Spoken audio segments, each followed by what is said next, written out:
So hello guys, meron naman tayo panibagong vlog ngayon. So quick video lang ito guys dahil meron akong nabili na air filter para sa sasakyan natin na Kia Sorento 2016. So ngayon, ang gagawin natin, tayo lang mag-i-install nitong air filter dito sa Kia Sorento natin.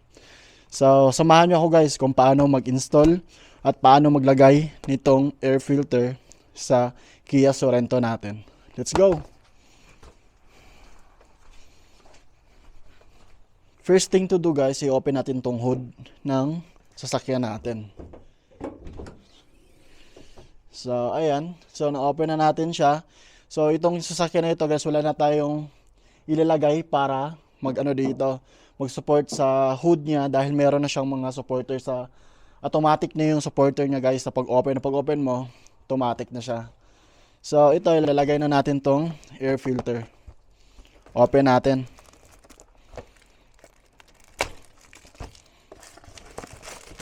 Mahirap pag dito guys, kasi kung ipapagawa mo pa ito dun sa sa shop, medyo may kamahalan na siya kasi dollars talaga yung bayad mo dito sa Amerika guys. So madali lang din naman siyang i-install at saka gagawin. So ako na lang yung gagawa nito guys. So marunong din naman ako nito kasi meron naman tayong sasakyan dati dun sa Pilipinas pa.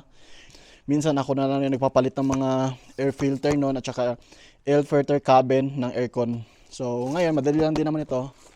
Tayo na lang ang gagawa. So dito na tayo ngayon guys. Ang gagawin natin dito, nakikita nyo ito siya, itong cover nito, ipupull lang natin to. Pull. So ayan na.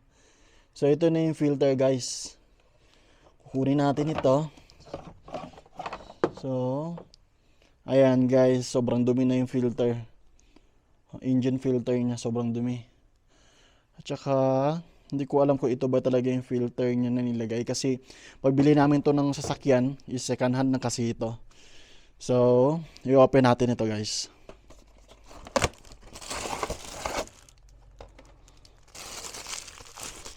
Ibang supot nito guys, matigas ang supot nila.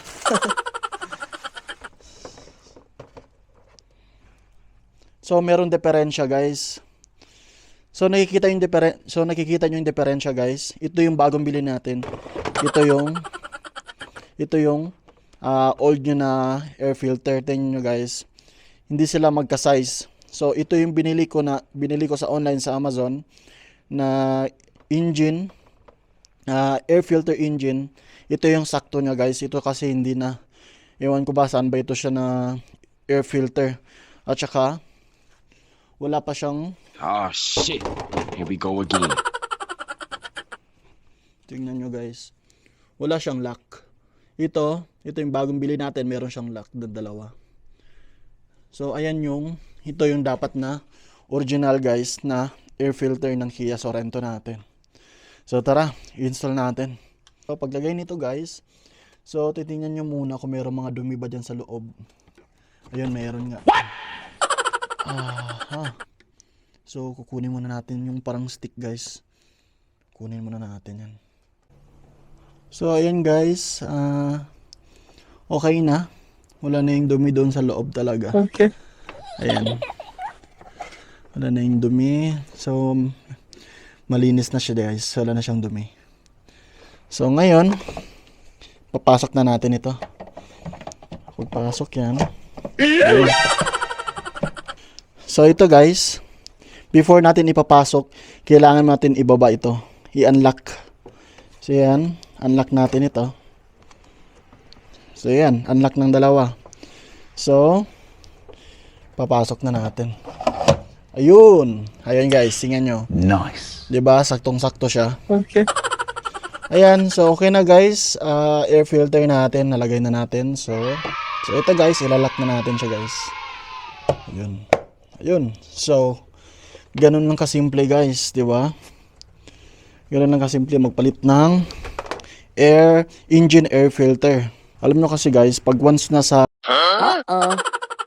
shop kayo, magpapagawa nitong simpleng bagay lang. Sobrang medyo mataas yung price dito pag sa shop ka. syempre ang binabayaran mo kasi doon yung talent nila, 'di ba? Na bilang mekaniko. So maintindihan natin yan dahil business din naman yan.